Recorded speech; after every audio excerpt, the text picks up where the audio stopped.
thunderstorms pushed through our area, bringing heavy rain and a tornado warning. A look at the damage caused, and I'm timing out how much longer this extreme heat wave will last. New insight in the death of Roy McGrath. What a report reveals about his encounter with the FBI moments before his death. 3 teens arrested accused of trying to steal a car. We take a closer look at the surge in stolen vehicles involving juveniles and the renewed calls to hold more young people accountable. I think the laws need to evolve with the times and what's going on. A squeegee kid convicted of voluntary manslaughter, sparing him of murder charges. Proving first-degree murder was really an uphill battle. A legal expert breaks down the factors that may have led to the jury's decision. Live from WBFF in Baltimore, this is Fox 45 News at 10.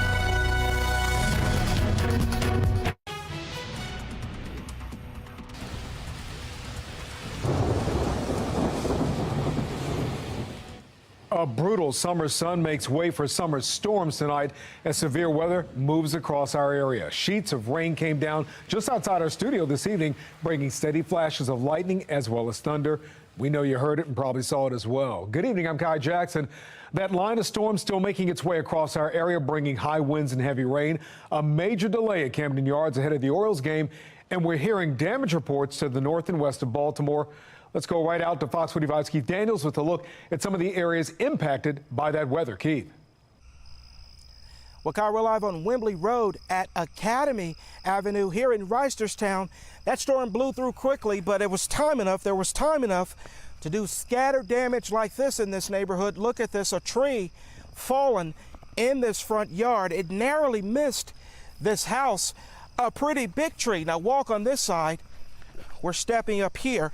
You can see where the tree is split right there. The tree split and then fell. Not sure if lightning struck it or whether it was the heavy winds that knocked it down, but again, it missed the house, and we're told no one was hurt. A family member here stepped outside very briefly, told us that his parents were inside, but they were not hurt. Good news for them. Some tense moments there for a moment, but just a brief storm that blew through, but then left a little damage behind. That's the latest here in Reisterstown. Back to you guys in the studio.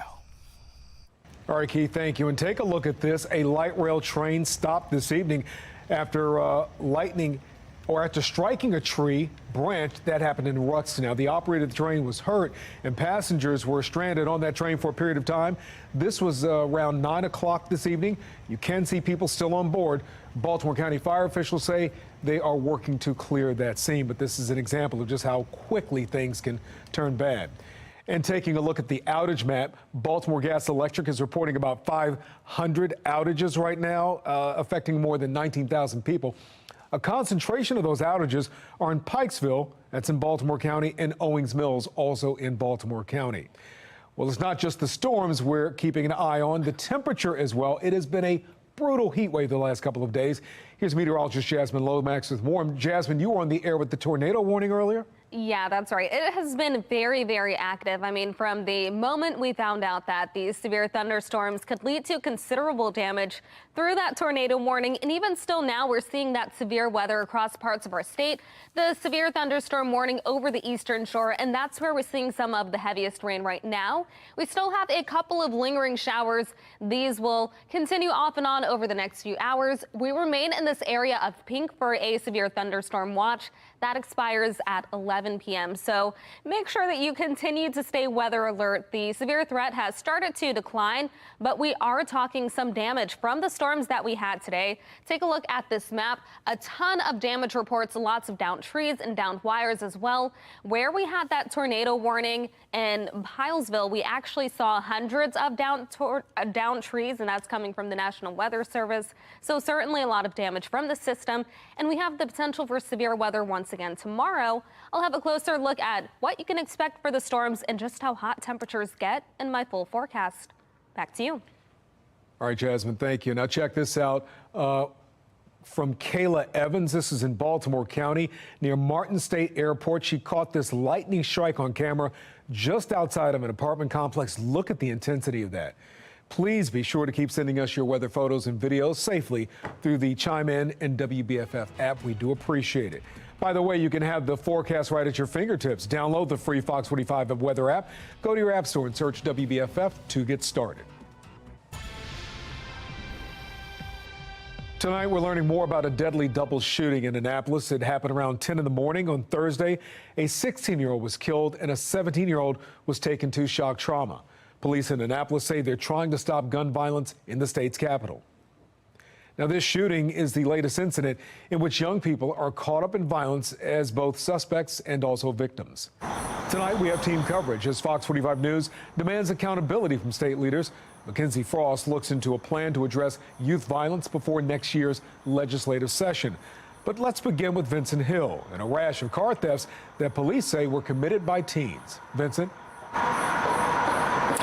Yeah, Kai, 3 teens captured around 1:45 this morning by the owner, and just about 3 hours later and 3 miles down the road, another 15-year-old arrested for attempting to steal a car, just showing you just how big this problem really is. In this Anne Arundel County neighborhood, every few feet, a Kia or a Hyundai, 12 in total, including one just like this, almost stolen Thursday night. Anne Arundel County Police arresting 3 female teens, 14, 15, and 16 years old. 13 miles away in North Baltimore. I've been told that they were a bunch of kids. Brunel Knight's Kia Optima, stolen just a few feet away from her doorstep. It's heartbreaking. That heartbreak being felt across the region. In Baltimore City, 1,380 cars stolen last month. 446 of those Hyundai or Kia. In Baltimore County, 587 Hyundais and 240 Kias stolen so far this year. Most of those thefts fueled by the TikTok challenge, renewing the challenging concern about holding juveniles accountable. It is Grand Theft Auto. I mean, they should serve time. In Milwaukee, a 14-year-old now facing charges after crashing a stolen Kia into a school bus, critically injuring the passenger. But here in Maryland, it's becoming more and more difficult to hold juveniles accountable. Juvenile crime laws tying the hands of law enforcement. They need to be held accountable for their crimes. Law enforcement analyst Melissa Pinkleton says it's time for lawmakers to make more changes before stolen cars lead to more crime. I think the laws need to evolve with the times and what's going on. The TikTok challenges and stolen car and joyriding are absolutely gateways to other crimes. And of course, earlier this week, an unmarked Baltimore City police car, a 2018 Kia Optima, was stolen. Just showing you no one is safe when it comes to teens stealing cars. For now, we're live in Baltimore. Vincent Hill, Fox 45 News. Vincent, thank you. There are growing calls for a special session in Annapolis to address youth crime. It was reignited by the mass shooting in Brooklyn Homes this month. 15 juveniles were among the 30 victims. Republicans say 2 crime bills to address the problem have stalled. The Repeat Violent Offenders Act would toughen penalties for gun crime. And there's also a bill that would make possession of a stolen firearm a felony. A special legislative session isn't happening this year to address the rise in juvenile crime across the state, but some lawmakers are vowing to take a look at the issue in September. Fox 45's Mackenzie Frost explains how this could be a catalyst for action during next year's session. A new letter sent by Baltimore City Delegate Luke Clippinger, putting a renewed focus on lawmakers to tackle the growing crisis of juvenile crime. Take a closer look. Clippinger, chair of the House Judiciary Committee, says the current Juvenile Services Department isn't cutting it. What's becoming clear is that the Department of Juvenile Services doesn't have the services and doesn't have a plan to deal with kids who are in possession of guns. Most Democratic lawmakers balked at the idea of revisiting the juvenile crime laws last session, but that is now changing. Clippinger says the September hearing will bring state's attorneys from around the state, law enforcement, the Public Defender's Office, and DJS to the table, all to figure out how to focus on holding kids with guns accountable. When that happens, that should be a world-stopping occasion. After we passed the legislation, what became clear over the last year is that there are not the services that are necessary for these kids. There just aren't. And we were promised those services. The newfound focus on juvenile crime comes after intense criticism all year from some police and prosecutors. That does greatly, I guess you could say, binds us in terms of what types of cases we can prosecute. Especially about laws preventing kids under 13 from being charged with some crimes, limiting the questioning of juvenile suspects, and curbing probation time. That's where Clippinger says he will focus on potential changes. The previous law said that they could be on probation until they're 21.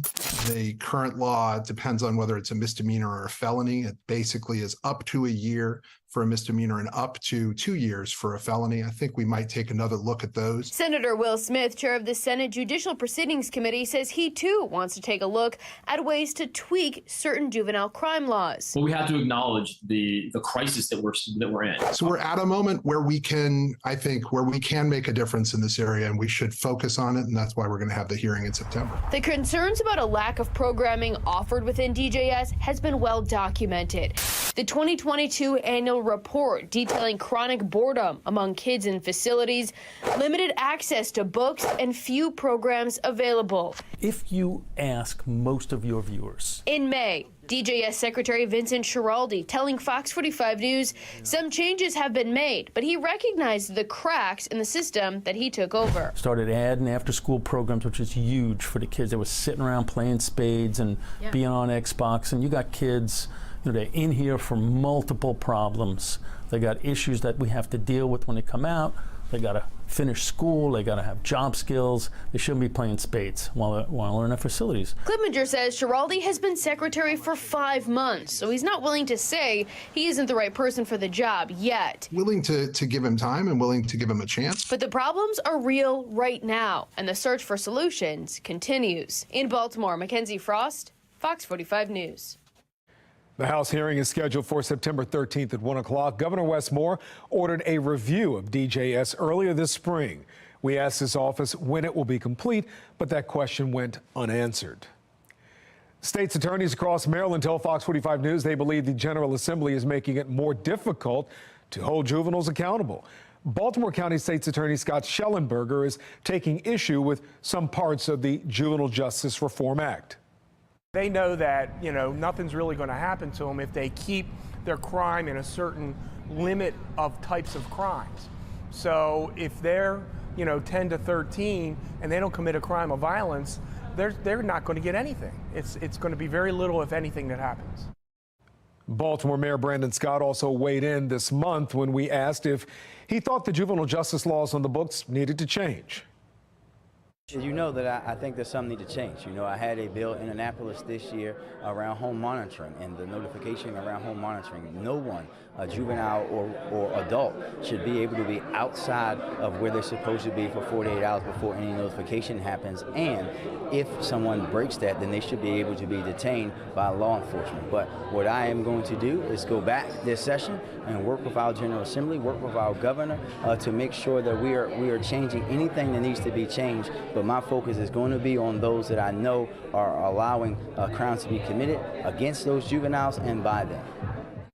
Fox 45 News has been covering the juvenile crime crisis in Maryland for years. You can find all of our reporting online at foxbaltimore.com. Coming up on Fox 45 News at 10 o'clock tonight, new information sheds light on the final moments of Roy McGrath, what we're learning about the manhunt to find former Governor Larry Hogan's aide. A squeegee kid is found guilty of voluntary manslaughter, avoiding murder charges. Legal experts weigh in on how the jury reached that verdict. Plus, we remain on weather alert tonight as those storms sweep through the area. We'll take a look at the damage left behind and what could be on the way tomorrow. Jasmine Lomax will have all of your information.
An autopsy provides new insight into the events leading up to Roy McGrath's death. McGrath, a former aide to then Governor Larry Hogan, was killed in Tennessee after a weeks-long FBI manhunt. Now, these new details come nearly 4 months after McGrath's death. Fox 45's Jeff Abel joins us live right now with the very latest on this case. Jeff? We are learning a lot more tonight about the final moments of Roy McGrath's life and about his final words to police. "I have a gun," he told them, and it's loaded.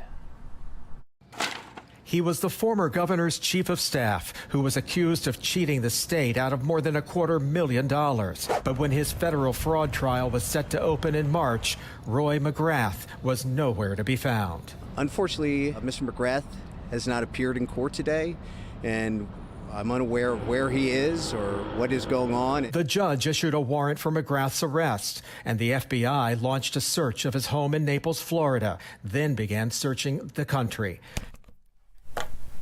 3 weeks later, agents found McGrath sitting in a Cadillac outside a Costco in Knoxville, Tennessee. Documents released today detail what happened next. According to the district attorney, officers attempted to stop McGrath, who drove out of the parking lot and down the street. Less than a mile away, with officers in pursuit, investigators say McGrath drove off the highway and came to a stop between a drive-in and an auto supply store. It was here where police say McGrath failed to comply with commands and instead shouted, "I have a gun, and it's loaded." Investigators write that the way McGrath held the handgun placed agents within the trajectory of McGrath's gun. McGrath fired his gun, striking his right temple, and at the same time, the agent fired one round, striking McGrath's left cheek. Autopsy results released today say medical examiners were unable to determine which of the two gunshot wounds caused McGrath's death. And so you've got these simultaneous events going on. Professor and forensic scientist Joseph Scott Morgan says because of the timing and complexity of the injuries, we may never know if McGrath's life ended by suicide or homicide. And for this to be such a high-profile case and involving gunplay, and for them not to be able to make a determination and to leave this undetermined, in my experience at least, this is certainly an outlier. This is a 1 in a million event. Prosecutors have determined that the agents did act in self-defense and it was justifiable. They have no plans on filing criminal charges. Jeff Abel, Fox 45 News.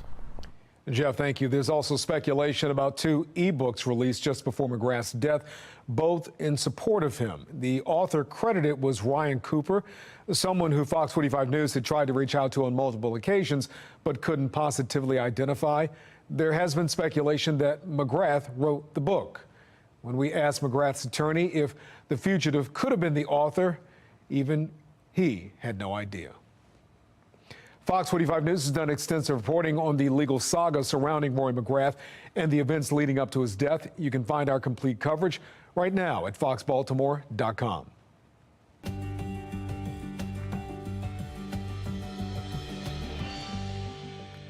More than 800 teachers, students, and family members gathered at the Baltimore Convention Center to celebrate kids headed to college. The college-bound luncheon, hosted by Fox 45's Patrice Sanders, honored the students who received scholarships through the foundation and gave them the opportunity to connect with the alumni of the program. Organizers say the students' efforts will be life-changing for their families. The significance of College Bound is really opportunity. For so many families coming here today, these young people are the first in their family to go to college. And what that means for the trajectory of that entire family is so much. Alicia Wilson is an attorney and a former Fox 45 champion of courage. We're always proud to see her. Well, College Bound organizers say the group is providing more than $4 million in scholarships and grants in an effort to help Baltimore City students reach their goals. Fox 45 News is your back-to-school headquarters. We're compiling things busy parents need to know and to have to get ready for the school year. Click the QR code you see on your screen or go to foxbaltimore.com/backtoschoolhq.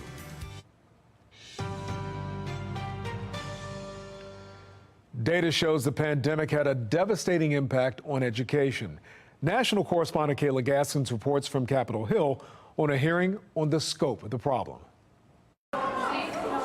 The slip in academic performance since the pandemic is stark. In only a matter of 2 years, a generation of progress was lost. A concerned Congress taking an in-depth look at what happened and the impact of government decisions. Multiple factors drove these losses, but chief among them, extended school closures, a factor policymakers had control over. And how we ended up with the lowest test outcomes in decades. The great irony of COVID is how a majority of parents who so easily predicted online education and school closures would be detrimental for students, and how so many bureaucratic education experts with all the research power in the world took years to reach the same conclusion. Democrats say leaders made the best decisions they could with limited information and scarce resources like testing kits. School leaders did not take this decision lightly. Harvard education and economics professor Thomas Kane co-led a study analyzing pandemic-era learning losses at the district level. What these results say is not everybody's in the same boat. Richmond, Virginia schools, for example, had some of the longest closures in the country, and it shows. Richmond and Roanoke saw losses approaching 2 years worth of achievement. While kids aren't losing ground anymore, Kane says they're also not making up for what they lost. Students are not going to catch up without substantial increases in instructional time. Richmond Public Schools tacking on 20 additional school days in a pilot program launched at 2 elementary schools. If we don't help kids catch up, we're forcing kids to pay the price for the pandemic. School systems nationwide experimenting with adding days or year-round learning. And while that comes with a high price tag, Kane points out school systems were given $190 billion in COVID relief funds, and catching kids up is how that money should be spent. In Washington, I'm Kayla Gaskins.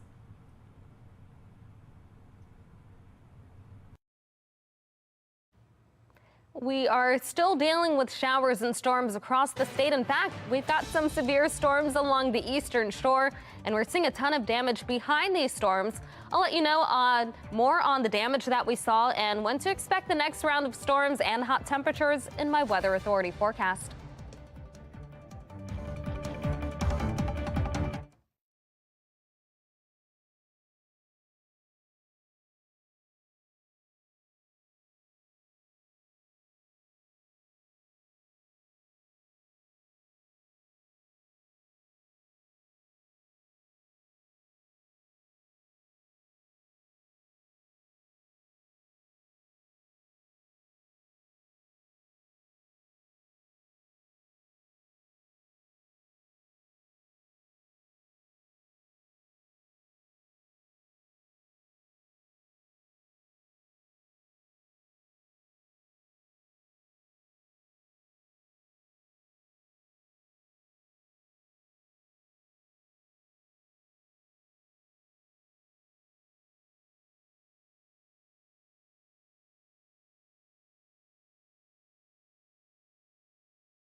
Let's go live to Camden Yards right now after a more than 2-hour weather delay. The Orioles and Yankees currently in action.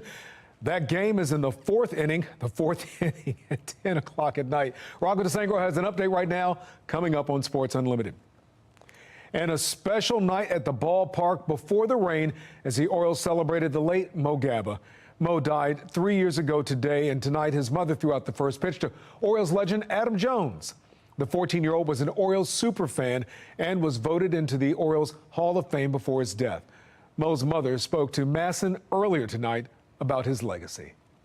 It just amazes me how fast time has gone by, but it feels like the Orioles and everybody else, it just the love hasn't changed, and it feels like we haven't missed a step, but just his presence, it feels empty without him here.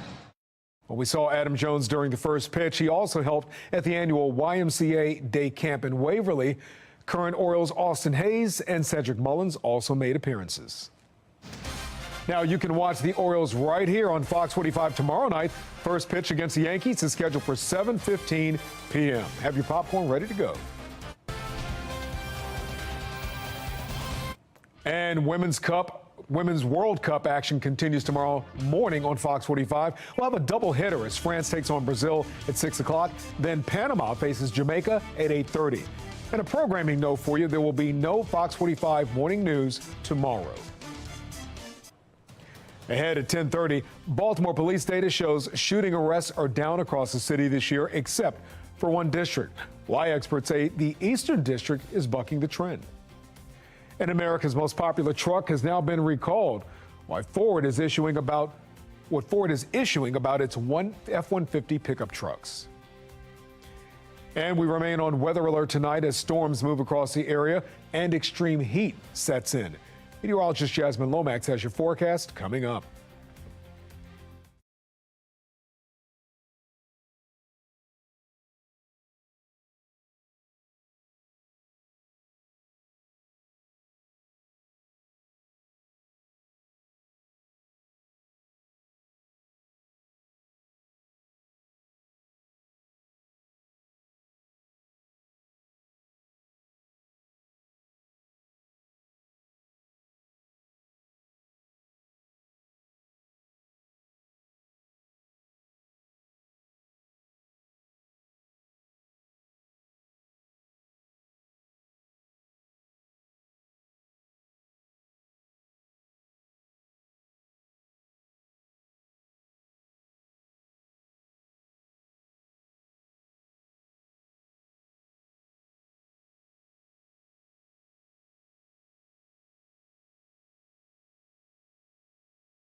Well, Fox 45 remains on weather alert tonight as storms and a heat wave are really going to impact our weekend. Let's go right to meteorologist Jasmine Lomax with the latest. So I can't grill this weekend, Jasmine?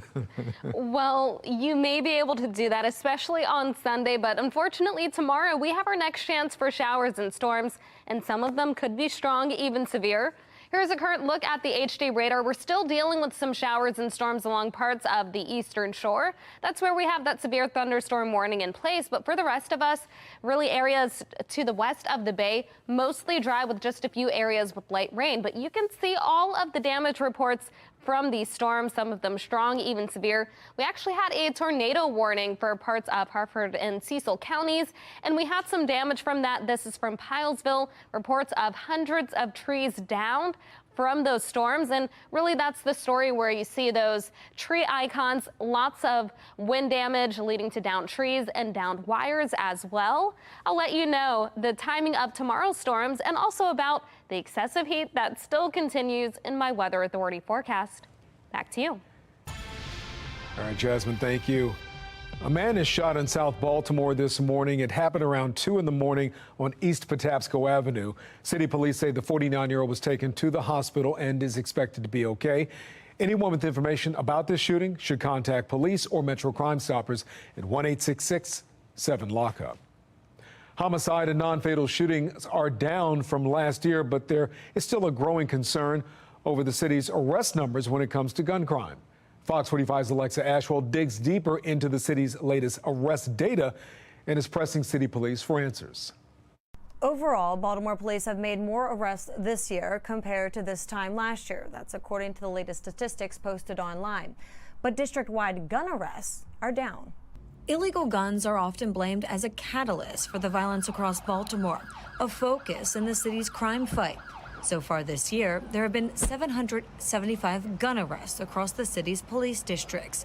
That's a 2.6% decline compared to the number of gun arrests this time last year, according to city data posted on Open Baltimore. It's a moving target. Former Baltimore Police Deputy Commissioner Jason Johnson weighing in on the data. A deeper look into the statistics show gun arrests declined more than 28% within a 28-day period compared to the same time frame back in 2022. A surprising decree says this year the administration has touted the increase in gun arrests, most recently during the June 21st public safety meeting. Fox 45 News questioning Baltimore police, asking why the sudden decline in gun arrests. Gun arrests citywide year to date are down. They're down a little bit from last year. One district, they're up very significantly, the Eastern District. The Eastern District showing a 163% increase in gun arrests. Johnson says this likely comes down to enforcement and added resources. During the June 21st public safety hearing, BPD discussing the city's West Side and East Side initiatives, including a mobile metro team. Weapons, the carrying and possession of them, also a large problem here in Baltimore. Last school year, police seized a record number of guns from students on Baltimore City school property. But according to these latest statistics, juvenile arrests for carrying or possessing a weapon are down about 13% compared to this time last year. Fox 45 News again questioning police. We're seeing arrests up in areas like stolen vehicles, which is another area where juveniles are closely associated with that criminal offense of stealing vehicles and using them to commit other crimes. We're seeing arrests up. Those cases sometimes can be a lot easier to solve because proactive policing is what results in making gun recoveries and making arrests. And in most districts, the Baltimore Police Department not yet able to answer our gun-related questions, but a spokesperson pointing out there have been less arrests for crimes such as homicide and non-fatal shootings because there have been less of those crimes committed this year. The spokesperson also pointing out the clearance rate for homicides and non-fatal shootings is higher compared to last year. We'll post the full response on our website at foxbaltimore.com. Alexa Ashwell, Fox 45 News. Baltimore police and the mayor's office of neighborhood safety and engagement are facing questions about their response to the Brooklyn mass shooting earlier this month. On WBAL radio this week, City Council President Nick Mosby said the responsibility should fall mostly on the Baltimore Police Department rather than Safe Streets. When there is a weapon involved in an interruption or an interaction, we need to know about. We also need to know something when we're paying for it. But that wasn't information that the police department didn't already know. If our safeguard is having Safe Street go into a crowd, 4 guys go into a crowd of 700 people to communicate to our police department that there's guns and knives in there and that they should come in there, we have a problem. Well, Monsey leaders tell Fox 45 News Safe Streets workers were at the Brooklyn Day block party and left before the shooting happened. They say those Safe Streets workers did mediate conflicts, but will not say what those mediations included, when they happened, or how they were reviewed. Fox 45 News pressed the mayor on how mediations are tracked and reported the mayor has not handed over any of that information, saying Safe Streets operations should not be made public. D.C. police also call for an end to the violence. The police chief there had strong words after a double shooting today. Let me be clear. This gun violence has to stop. We can no longer have this type of violence in any of our cities across the District of Columbia.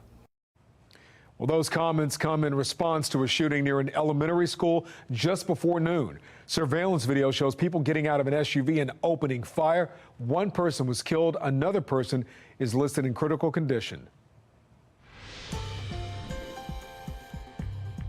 A frightening scene on the highway as a construction crane comes down over Interstate 70 near Hagerstown this morning. It caused traffic problems for hours. Now, the crane has been removed, traffic moving again in that area. A construction worker was taken to the hospital with injuries, but the cause of the rollover, which happened on the site of a bridge replacement project, isn't known at this time. A 16-year-old squeegee kid is now awaiting sentencing after a voluntary manslaughter conviction in the death of 48-year-old Timothy Reynolds. His death happened last year. The conviction happened this week. A jury spared Tavon Scott on the more serious charges of first and second degree murder, but the teen could still face decades behind bars. Fox 45's Rebecca Pryor spoke to a legal expert about how the jury came to this conclusion.